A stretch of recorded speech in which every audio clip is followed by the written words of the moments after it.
very useful for me. I usually try to do it myself. On the compare side of things, we also have a couple of useful things in here. Say that we have a couple of requests, like this is perfect to show you guys.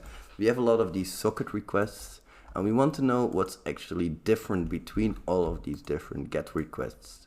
What we can do then is we can right click those requests after selecting them, and then we can send them to the comparer. We can choose between the requests and the responses. So we can send them to the comparer, and as you can see, it creates a big list of items that we can compare. And in here we can select one or multiple items, like this for example. I want to compare these to this, and I want to compare the word-based.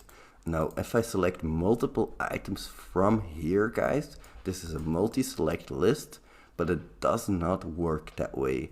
If you can see in the bottom window, this is showing me which samples I cannot select anymore.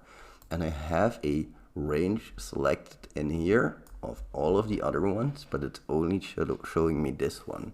So even though this is a multi-select, this is a bug. It's not supposed to be multi-select. It's supposed to be like this, where you can only select one of them. Important to know, because it's only going to compare the last one that you hovered your mouse over while you had it selected, and then you can click the compare button here to compare the different words in there, or you can compare the bytes even. Now that might be useful if you're doing byte level fuzzing. I don't do that as much, but it is possible, of course, and then you can compare those bytes. Really useful